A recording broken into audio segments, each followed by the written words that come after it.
सितंबर 28 को world rabies day मनाया जा रहा है। इसमें हमें दो बातें कहनी है जो कि बहुत इम्पॉर्टेंट है। पहली बात यह है कि प्रिवेंशन में होता है कि जो घर में पेट पाले जा रहे हैं, डॉग हैं या कैट हैं, उनको रेबीज़ का इंजेक्शन लगवाना बहुत ज़रूरी है, एंटी रेबीज़ का। अगर उनको इंजेक्शन लगा हुआ है तो अगर इन एनी केस खेलते हुए भी या इन एनी एग्रेशन पीरियड में अगर वो किसी को काट लेते हैं तो रेबीज़ का इन्फेक्शन फैलने का डर बहुत कम हो जाता है। तो सबसे पहले हमारा कर्तव्य है कि हम अपने पेट डॉग को टाइमली रेबीज़ का इंजेक्शन लगवाएं। ये अवेयरनेस होनी चाहिए हर पेट ओनर को।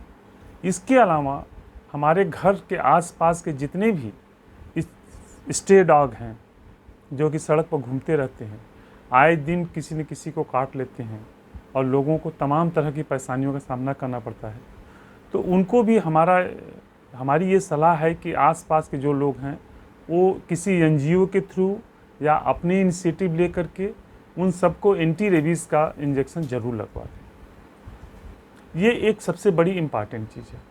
अगर जितने भी पालतू डॉग हैं, कैट हैं या सड़क के डॉग हैं, सब अगर रेबीज़ के इंजेक्शन उनको लगे हुए हैं तो इससे जो है इन्फेक्शन फैलने का काटने के बाद भी खतरा बहुत कम हो जाता है। दूसरा आता है कि अगर इन एनी केस ऐसी घटना हो जाती है, कोई भी बाहर का डॉग या आपका पेट डॉग काट लेता है किसी भी इंसान को, तो उसके बाद क्या करना चाहिए? तो उसके बाद तुरंत इमीडिएट जो है वो आपको 24 आवर्स में, जिसे हम बोलते हैं डे 0, आपको तुरंत किसी भी नज़दीकी अस्पताल, गवर्नमेंट हॉस्पिटल में जा कर के आपको इंजेक्शन लगवाना चाहिए, वैक्सीन तुरंत लगवानी चाहिए, जिसका 5 दिन का कोर्स होता है। पहला इंजेक्शन जो है वो 24 आवर्स के अंदर लगना चाहिए, जिसे डे 0 बोलते हैं। दूसरा इंजेक्शन होता है डे 3, तीसरे दिन लगता है।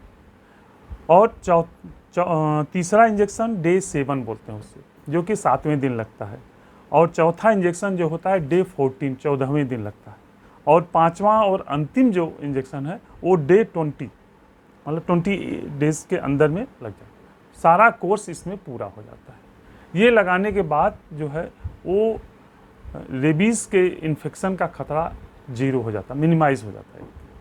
तो इन सब चीज़ों का ध्यान रख करके हमारा मतलब एक हम सबका कर्तव्य बनता है कि एक दूसरे के प्रति अवेयरनेस क्रिएट करें, लोगों को इस बात की इसकी इम्पॉर्टेंस को समझाएं, क्योंकि किसी भी हालत में अगर ये इन्फेक्शन किसी डॉग को काटने के बाद और आदमी इंजेक्शन लेने में लापरवाही करता है तो अगर ये रेबीज़ एक्टिवेट हो गया तो जान का खतरा बना रहता है। तो मेरी सबसे ये सलाह है कि सबसे पहले तो आसपास के कुत्तों को, डॉग को या कैट हो घर में या घर के पालतू डॉग को आप प्रॉपर इंजेक्शन लगवाएं, उनको जितने भी कोर्स होते हैं वैक्सीन के वो पूरा करावें।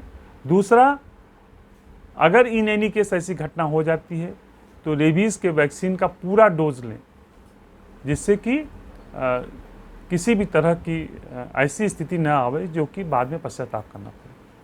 और बाकी चीज़ें तो सबको मालूम ही है कि इसका क्या क्या खतरा होता है, कैसे इसमें वैक्सीन लगाई जाती है। किसी भी आसपास के हॉस्पिटल में अगर डॉग को लगवाना हो तो किसी आसपास के वेटनरी अच्छे डॉक्टर के यहाँ चले जाएं, लगवा लें। खर्चा इसमें बहुत कम है। गवर्नमेंट हॉस्पिटल में ये इसका पैसा भी नहीं लगता है, इस फ्री में लगता है। तो इन सब चीज़ों को ध्यान में रख करके ज़रा सा भी लापरवाही नहीं बरतनी चाहिए और इस पूरे कोर्स को टाइमली कंप्लीट करना चाहिए। हेल्प यू ट्रस्ट का जो एजुकेशनल एंड चैरिटेबल ट्रस्ट है, इनका धन्यवाद करना चाहता हूं, क्योंकि इन्होंने एक इनिशिएटिव लेकर एक अवेयरनेस क्रिएट करने का बीड़ा उठाया है जो कि बहुत ही सराहनीय है। और हम ये उम्मीद करते हैं कि इनके इस प्रयास का समाज में बहुत असर होगा और आने वाले दिनों में हर आदमी इस इनिशिएटिव से लाभ उठाएगा। Thank you.